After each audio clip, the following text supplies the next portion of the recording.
विद्यार्थी मित्रांनो, सर्वांचे स्वागत.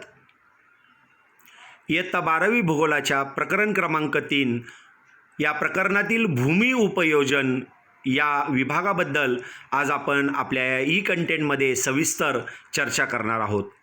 संकलन व सादरीकरण डॉक्टर संजय जगताप व प्राध्यापक हरिदास उबाळे. विशेष आभार महाराष्ट्र राज्य पाठ्यपुस्तक निर्मिती व अभ्यासक्रम संशोधन मंडळ पुणे, प्रथमावृत्ती 2020. भूमी उपयोजन ही एक अत्यंत महत्त्वाची संकल्पना आपणास वापरता येते. आपण जर भूमी उपयोजनाच्या व्याख्येचा विचार करता, उपलब्ध जमिनीचा उपयोग कोणकोणत्या कारणासाठी केला जातो हे पाहणे म्हणजे भूमी उपयोजन होय असे आपणास सांगता येते. ग्रामीण व नागरी भागातील भूमी उपयोजन आपणास भिन्न भिन्न प्रकारचे आढळते. याचे सर्वात महत्त्वाचे कारण म्हणजे ग्रामीण भागातील अनेक व्यवसाय प्राथमिकपणे आपल्याला निसर्गावरती आधारित असलेले दिसून येतात.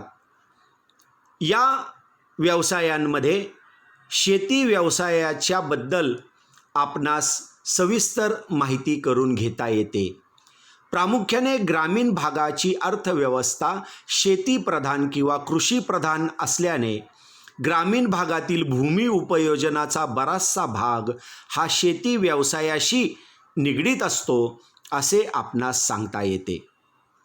तर नगरी भागामध्ये किंवा शहरी भागांमध्ये आपल्याला प्रामुख्याने द्वितीयक, तृतीयक व चतुर्थक श्रेणीचे व्यवसाय निर्माण झालेले दिसतात. नगरामध्ये अनेक दाट लोकसंख्येच्या वसाहती आपल्याला आढळून येतात आणि म्हणूनच नगरातील भूमी उपयोजन निवास व विविध व्यवसायांशी निगडीत असते असे आपण सांगू शकतो.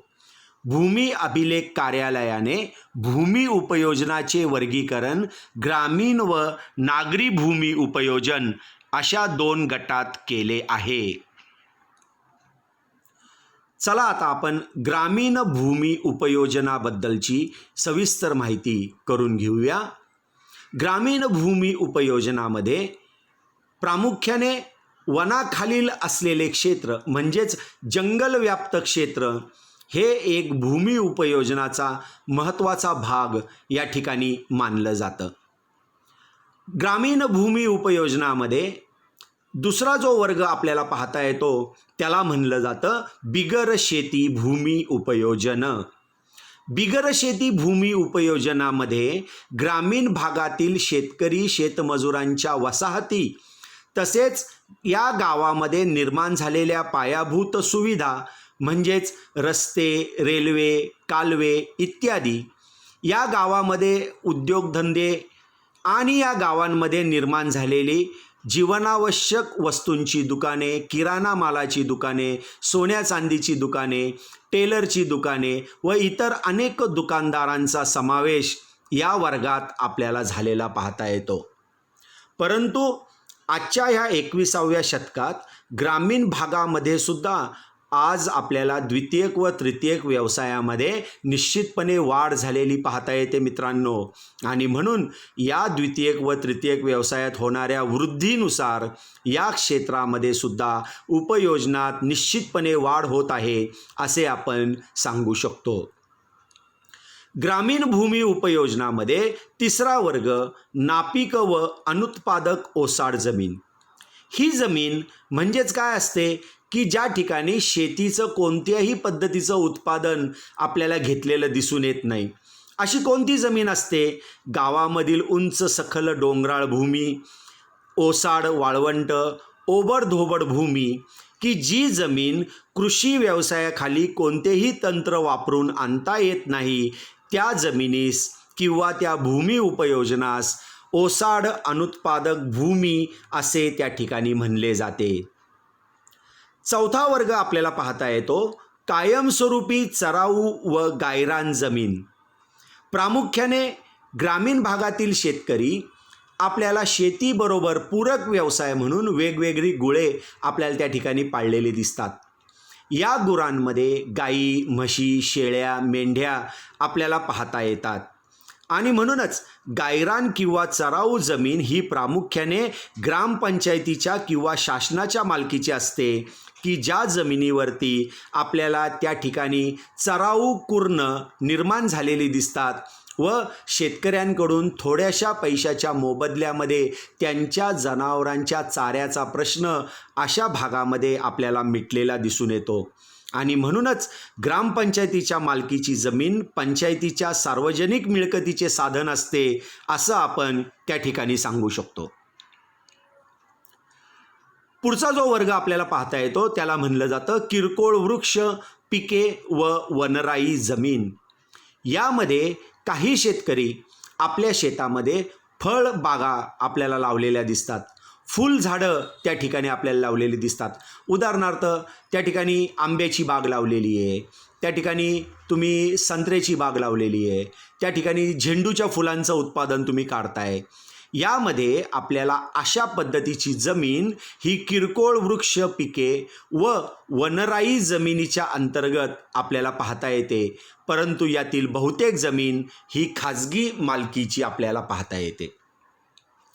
यानंतर मात्र आपल्याला वर्ग क्रमांक 6, 7 आणि 8 ही जमीन आपल्याला पिकाऊ आहे असं समजतं, परंतु काही कारणास्तव त्या शेतकऱ्यांनी आपली जमीन कोणत्याही पद्धतीने पिकांचं उत्पादन न घेता ती पडीक ठेवलेली आहे.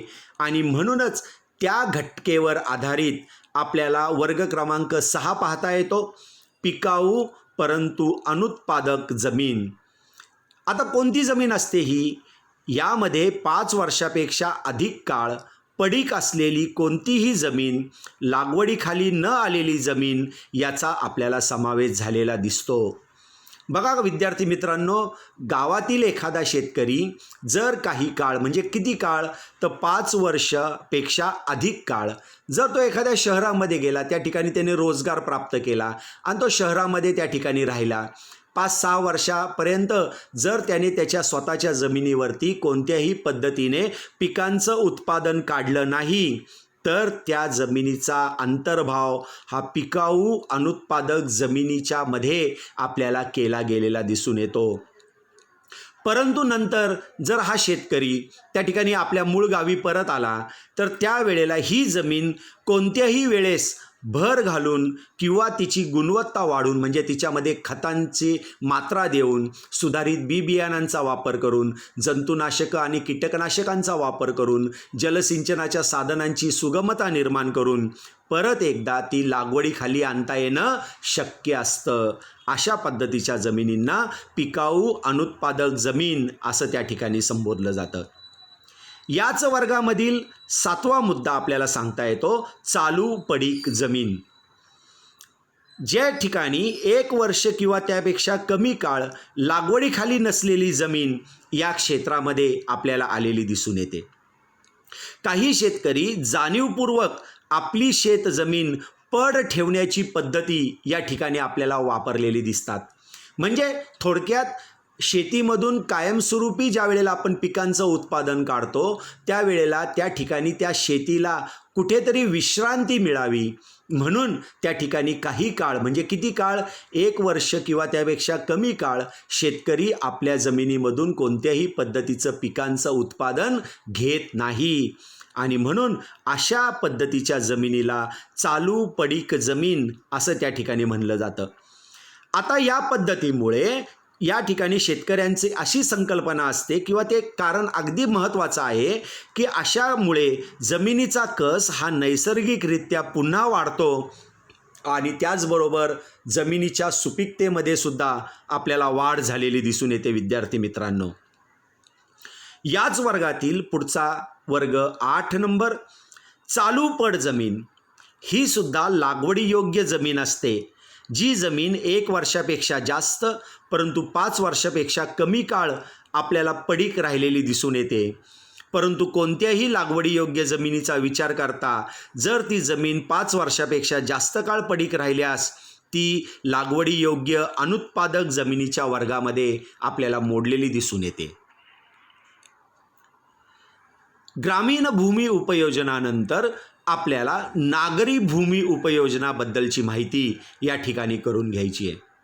नागरी भूमी उपयोजनामध्ये निवासी क्षेत्राच्या मध्ये आपल्याला सर्वात जास्त भूमी उपयोजन आपल्याला या ठिकाणी निर्माण झालेलं दिसतं. मानवाने स्वतःच्या निवासासाठी बांधकाम केलेले क्षेत्र म्हणजेच निवासी क्षेत्र होय. नागरी भूमी उपयोजनामध्ये दुसरा महत्त्वाचा वर्ग आपल्याला पाहता येतो औद्योगिक क्षेत्र. ज्या भूमीवर विविध प्रकारचे उद्योगधंदे कारखाने उभारलेले असतात अशा भूमीचा समावेश औद्योगिक क्षेत्रात आपल्याला करता येतो. आता आपल्याला माहिती आहे की आपल्याकडे बऱ्याचशा ठिकाणी तुम्हाला एक शब्दप्रयोग त्या ठिकाणी माहिती आहे, MIDC महाराष्ट्र राज्य development corporation Maharashtra industrial development corporation अशा पद्धतीचं औद्योगिक क्षेत्र आपल्याला पाहता येतं. नागरी भूमी उपयोजनाचा हा एक महत्त्वाचा क्षेत्राचा भाग आपण अभ्यासू शकतो. त्यानंतर आपल्याला संस्थात्मक क्षेत्राबद्दलची माहिती घेता येते. संस्थात्मक क्षेत्र म्हणजे काय की ज्या जमिनीवरती आपल्याला शैक्षणिक संस्था, विद्यापीठे, शासनाची मुख्य कार्यालये, सैनिकांची छावणी इत्यादी कार्यासाठी ज्या वेळेला ती जमीन वापरली जाते त्यावेळेला अशा भूमी उपयोजनाला संस्थात्मक क्षेत्र असं त्या ठिकाणी संबोधलं जातं. उदाहरणार्थ आता आपलं college SM Joshi college Hadapsar, RR Shinde मुलांचं हायस्कूल, त्यानंतर आकुताई कल्याणी मुलींचं हायस्कूल अशा पद्धतीच्या शैक्षणिक संस्था, सावित्रीबाई फुले पुणे विद्यापीठ, शासनाचं मुख्य कार्यालय म्हणजे कमिशनरचं कार्यालय असेल, जिल्हाधिकारी कार्यालय असेल, त्यानंतर सैनिकांच्या छावणीचं ठिकाण असेल, यासाठी वापरलेली जमीन आपल्याला संस्थात्मक क्षेत्र म्हणून त्या ठिकाणी मान्यता मिळालेली दिसून येते. मनोरंजनाखालील क्षेत्र हे नागरी भूमी उपयोजनाचं पुढील क्षेत्र आपल्याला सांगता येतं. कशा कशाचा समावेश होतो? त्या भूमीमध्ये खेळाचं मैदान, बाग बगीचे, सिनेमागृह, नाट्यगृह, ज्या जमिनीचा वापर लोक मनोरंजनाकरता करतात त्या जमिनीला मनोरंजनाखालील क्षेत्र भूमी उपयोजन असं त्या ठिकाणी म्हणलं जातं. वाहतूक क्षेत्र म्हणजे नगरामधल्या ज्या भूमीवरून आपल्याला रस्ते गेलेले दिसतात, रेल्वे गेलेल्या दिसतात, ज्या किनारवर्ती प्रदेशांमध्ये बंदरांची निर्मिती आपल्याला झालेली दिसते, बस स्थानक आपल्याला निर्माण झालेलं दिसतं, त्यानंतर रेल्वे स्थानक आपल्याला निर्माण झालेलं दिसतं, विमानतळ आपल्याला निर्माण झालेलं दिसतं. अशा पद्धतीने वाहतुकीच्या साधनांच्या खाली जे जे क्षेत्र किंवा जी जमीन आपल्याला आलेली दिसते त्याला वाहतूक क्षेत्र भूमी उपयोजन असं त्या ठिकाणी संबोधलं जातं. व्यापारी क्षेत्र म्हणजे काय? नागरी क्षेत्राच्या ज्या जमिनीवरती विविध मालाची दैनंदिन विक्री होते अशा वेळेला काही स्वतंत्र क्षेत्रामध्ये विविध वस्तू एकाच ठिकाणी आपल्याला मिळालेल्या दिसतात, तर काही वेळेला एखाद्या वस्तूकरता विशिष्ट बाजारपेठ आपल्याला निर्माण झालेली दिसून येते. यास केंद्रीय व्यापारी क्षेत्र म्हणजेच CBD सेंट्रल बिझनेस डिस्ट्रिक्ट असं त्या क्षेत्राला आपल्याला म्हणलेलं दिसून येतं. पुढचा एक अत्यंत महत्त्वाचा वर्गाचा भाग आपल्याला पाहता येतो भूमी उपयोजनामध्ये रेखांकित किंवा सीमांकित भूमिखंड. आता हे भूमिखंड म्हणजे काय? तर मोकळ्या जमिनीचे भाग म्हणजे ज्याला आपण भूमिखंड असं म्हणतो की ज्याचा वापर आपण इमारतीच्या बांधकामासाठी आपल्याला केलेला गेलेला दिसतो. आता हे रेखांकित किंवा सीमांकित भूमिखंड कुठे आढळतात? आपल्याला हे भूमिखंड शहरामध्ये आढळत नाहीत, तर शहराच्या बाहेर शहराच्या सीमावर्ती प्रदेशामध्ये ज्या ठिकाणी आपण कृषी क्षेत्र असतं ह्या कृषी क्षेत्रावरती आक्रमण करून अशा जमिनी या रेखांकित किंवा सीमांकित भूमिखंडाच्या माध्यमातून वेगवेगळ्या इमारतीच्या बांधकामासाठी आपल्याला वापरल्या गेलेल्या दिसतात विद्यार्थी मित्रांनो.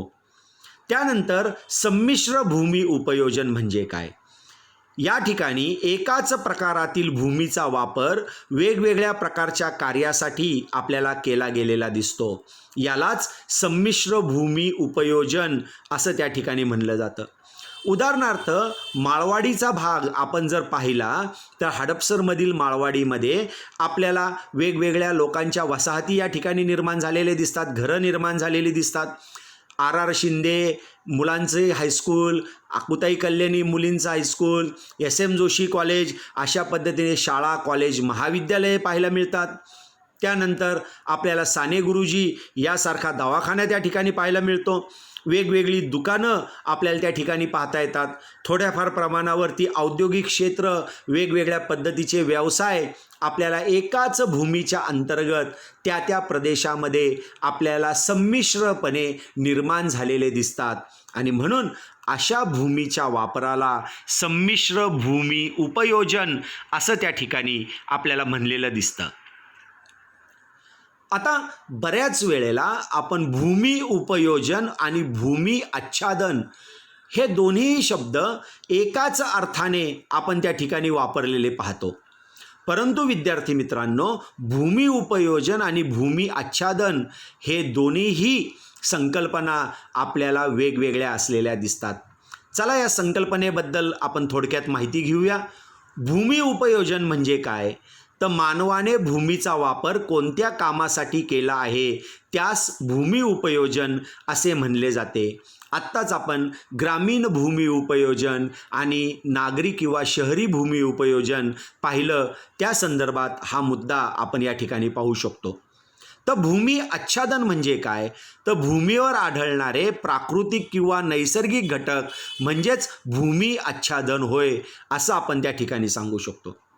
भूमी उपयोजनामध्ये आपल्याला कशाचा समावेश झालेला दिसतो?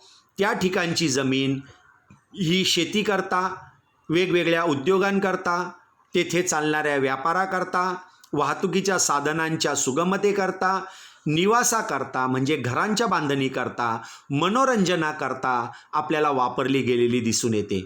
तर भूमी आच्छादनामध्ये कोणते कोणते घटक येतात? तर भूमी आच्छादनामध्ये वने म्हणजे जंगलांचा भाग आपल्याला पाहता येतो. जर एखाद्या ठिकाणी जर तळं किंवा सरोवर आपल्याला पाहिलं तर त्या पाण्याचा आपल्याला समावेश करता येतो.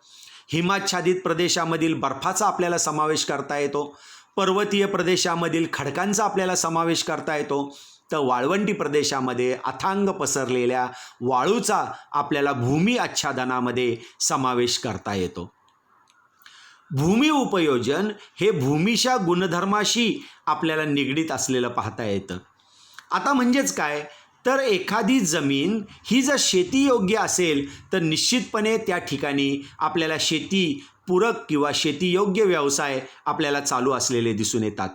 परंतु भूमी आच्छादन मात्र प्राकृतिक घटकांशी आपल्याला निश्चितपणे निगडीत असलेलं या ठिकाणी पाहता येतं. तुम्हाला तुमच्या पुस्तकातील या ठिकाणी एक होमवर्क दिलेला आहे. तुमच्या पुस्तकामध्ये एक इचलकरंजी शहराचा नकाशा दिलेला आहे आणि त्या नकाशाच्या अनुषंगाने तुम्हाला काही प्रश्न त्या ठिकाणी दिलेले आहेत. आता आपण जे काही वेगवेगळ्या पद्धतीचे भूमी उपयोजनाचे भाग पाहिले, त्या भूमी उपयोजनाच्या भागावरती तुम्हाला घरी आपल्याला ह्या इचलकरंजीचे 2 नकाशे जे दिलेले आहेत, 2007 आणि 2017 सालचे 10 वर्षाच्या फरकातील आपल्याला हे 2 नकाशे दिले आहेत. आणि भूमी उपयोजनामध्ये कशा कशा पद्धतीचे बदल आपल्याला झालेले दिसतात, कोणत्या कोणत्या पद्धतीचे भूमी उपयोजनाचे भाग आपल्याला ह्या नकाशामध्ये आहेत ते तुम्हाला शोधायचे आहेत. आणि त्या प्रत्येक भूमी उपयोजनाकरता कोणता कोणता कलर त्या ठिकाणी वापरलेला आहे तो या ठिकाणी तुम्हाला निश्चितपणे लक्षात ठेवायचा आहे विद्यार्थी मित्रांनो. आणि त्याच्या अनुषंगाने तुम्हाला 1 ते 10 प्रश्न या ठिकाणी दिलेत. त्या प्रश्नांची उत्तरं त्या ठिकाणी तुम्ही निश्चितपणे सोडवाल आणि ते प्रश्न तुम्ही तुमच्या सरांकडनं चेक करून घ्याल ही अपेक्षा या ठिकाणी व्यक्त करतो. त्याच पद्धतीने लोणार शहराच्या भूमी योजनाची कालानुरूप झालेले बदल तुमच्या शब्दामध्ये तुम्ही थोडक्यात या ठिकाणी मांडायचेत. म्हणजेच कशाचं भूमी उपयोजन कमी झालेलं आहे, कोणतं भूमी उपयोजनामध्ये वाढ झालेली आहे, याच्याबद्दल सविस्तर माहिती तुम्ही ह्या नकाशाच्या आधारे या ठिकाणी तुमच्या वहीमध्ये लिहिणं गरजेचं आहे. पुढचा एक तुमच्या पुस्तकामध्ये एक पाठ दिलेला आहे, ती कृती तुम्ही वर्गामध्ये करायची आहे. या ठिकाणी तुमच्या गावाचा किंवा नगराचा नकाशा तुम्हाला मिळवायचा आहे. त्यासाठी गुगल अर्थची तुम्ही मदत घेणार आहात. व तुम्ही तुमच्या शाळेचा व कॉलेजचा नकाशा त्या माध्यमातून तुम्ही तयार करणार आहात व त्यावर आधारित आपल्याला काही प्रश्न त्यांनी दिलेले आहेत.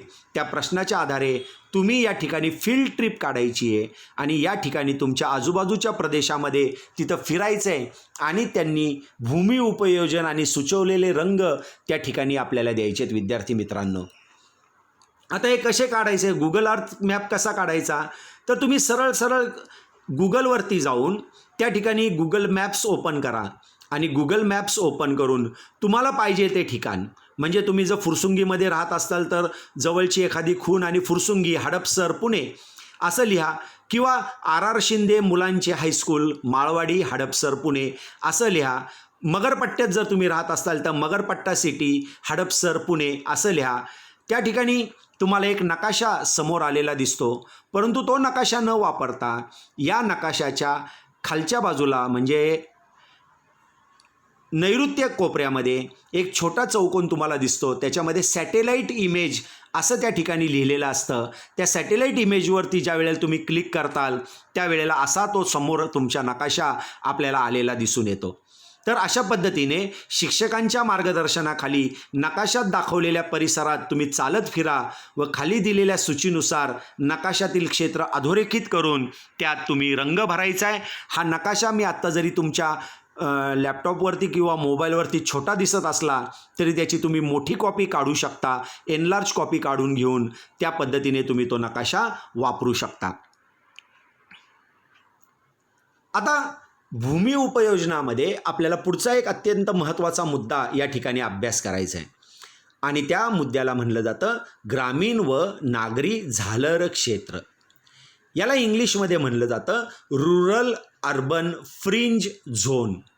रुरल म्हणजे ग्रामीण आणि अर्बन म्हणजे काय, नागरी. ग्रामीण आणि नागरी या दोन विभागांच्या दरम्यान असलेला प्रदेश म्हणून त्या क्षेत्राला म्हणलं जातं झालर क्षेत्र.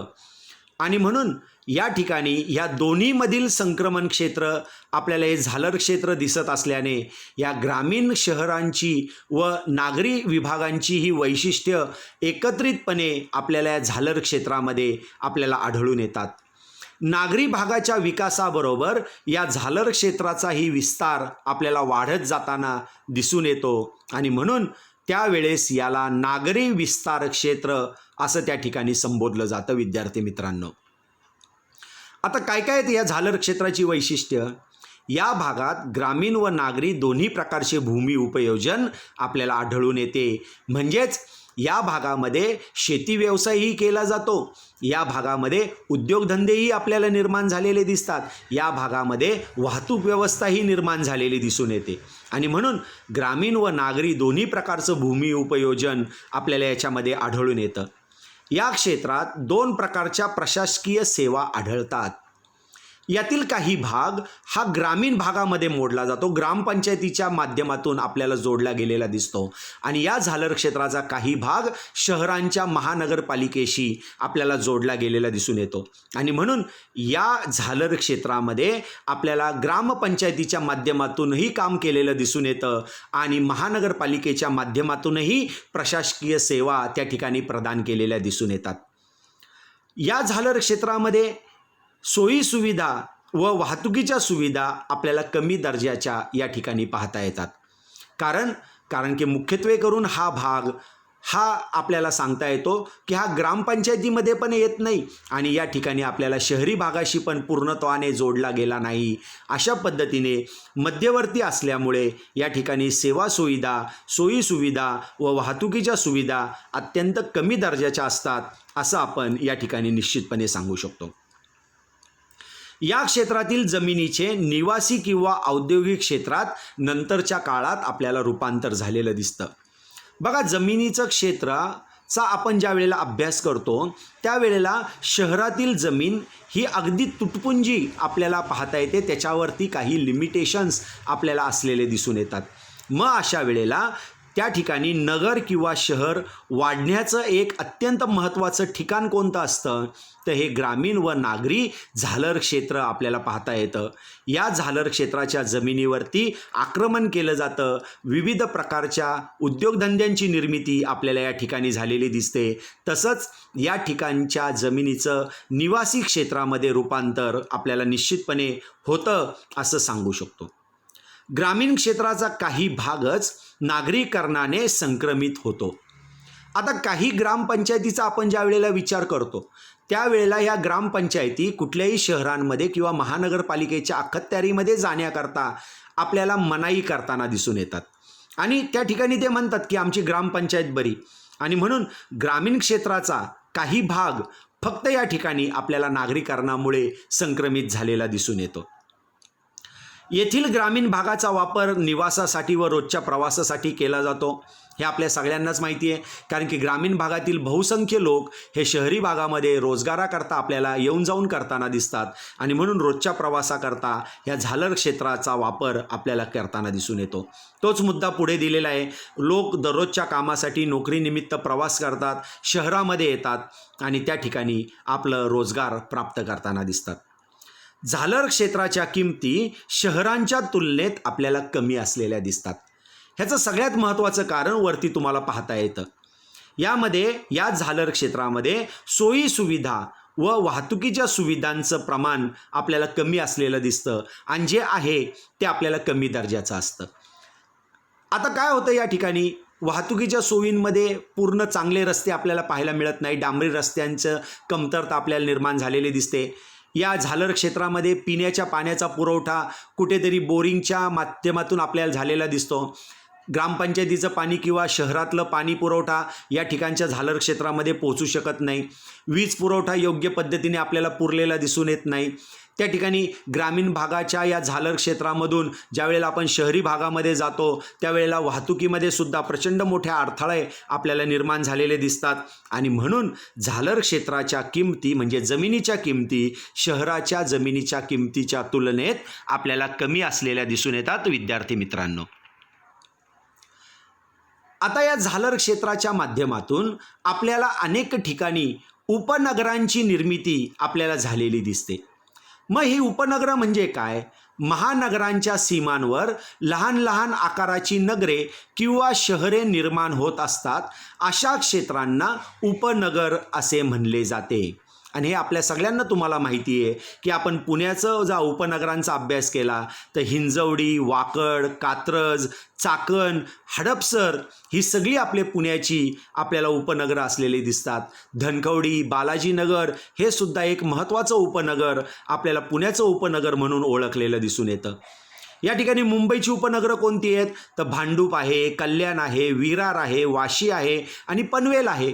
म्हणजेच या ठिकाणी जे शहरं किंवा नगरं मोठ्या लोकसंख्येचं प्रतिनिधित्व करतात, याच शहराच्या किंवा नगरांच्या माध्यमातून या शहरांच्या आजूबाजूच्या किंवा सभोवतालच्या विभागांमध्ये छोटे छोटे परंतु अत्यंत महत्त्वाचे असे क्षेत्र आपल्याला निर्माण झालेले दिसतात. कालांतराने त्या ठिकाणी ही क्षेत्रसुद्धा मोठी मोठी होत जातात आणि त्या ठिकाणी परत एकदा त्यांना नगराचं स्वरूप आपल्याला प्राप्त झालेलं दिसून येतं. अशा पद्धतीच्या या छोट्या उपनगरांना एक आपल्याला लोकसंख्येच्या दृष्टीने, वसाहतीच्या दृष्टीने, भूमी उपयोजनाच्या दृष्टीने अत्यंत महत्त्व प्राप्त झालेलं दिसून येतं. विद्यार्थी मित्रांनो, पुढे दिलेल्या समस्या दिलेल्या आहेत तुम्हाला, त्यातून निर्माण झालेले प्रश्न तुम्ही सोडवण्याचा प्रयत्न करा. बघा, समस्यांचे प्रकार दिलेले आहेत. आर्थिक समस्या, सामाजिक, सांस्कृतिक, पर्यावरणीय, पायाभूत, शासकीय व प्रशासकीय आणि इतर. हे सर्वच प्रश्न तुमच्या विभागात असतील असं काही नाही आहे. उदाहरणार्थ, आर्थिक प्रश्न सर्वच ठिकाणी आहेत. प्रादेशिक असमतोल आहे, बेकारी आहे, औद्योगिकरणाच्या समस्या आहेत, कामगाराच्या समस्या आहेत आणि समस्यांचं निराकरण न झाल्यामुळे कामगारांचे संप आणि मोर्चे ही सुद्धा अत्यंत मोठी समस्या आपल्याला आर्थिक समस्या म्हणून या ठिकाणी ओळखलेली दिसते. सामाजिक समस्येच्या अंतर्गत गुन्हेगारी, जातीय दंगली, स्थलांतराची प्रक्रिया, सामाजिक ऐक्य कमतरता आणि झोपडपट्ट्यांची वाढ, निर्माण झालेली दिसून येते. सांस्कृतिक समस्यांमध्ये ग्रामीण संस्कृतीचा ऱ्हास, प्लॉट व मॉल संस्कृतीचा विकास दिसून येतो. पर्यावरणीय समस्यांमध्ये प्रदूषण, कचरा, सांडपाणी विल्हेवाट, दुष्काळ, साथीच्या रोगांच्या समस्या निर्माण होतात. पायाभूत समस्यांच्यामुळे त्या ठिकाणी जागेच्या टंचाई व प्रचंड किमती, वाहतुकीच्या समस्या, पाणी टंचाई, सार्वजनिक सुविधांचा तुटवडा आपल्याला निर्माण झालेला दिसतो. शासकीय व प्रशासकीय समस्यांमुळे संरक्षण यंत्रणेवर ताण निर्माण होतो, सार्वजनिक सुविधांवर ताण निर्माण होतो. पोलीस बल आपल्याला अपुरं पडलेलं दिसतं आणि प्रशासकीय इमारतींचा अभाव आपल्याला निर्माण झालेला दिसतो. तर अशा पद्धतीने अनेक विविध प्रकारच्या समस्या आपल्याला या ठिकाणी नगरामध्ये, शहरामध्ये किंवा ग्रामीण भागामध्ये सुद्धा अनेक वेळेला आपल्याला निर्माण झालेल्या दिसतात. तुमच्या भागामध्ये कोणत्या प्रकारच्या समस्या आहेत हे तुम्हाला यामधून आपल्याला शोधायचं आहे आणि त्याचं प्रश्न जे निर्माण झालेले आहेत, त्या समस्या जे निर्माण झालेल्या आहेत त्या सोडवण्याचा तुम्ही तुमच्या पातळीवरती मार्ग शोधायचा आहे. विद्यार्थी मित्रांनो, तुम्ही ते प्रश्न सोडवण्याकरता प्रयत्न करायचे आहेत. थँक्यू.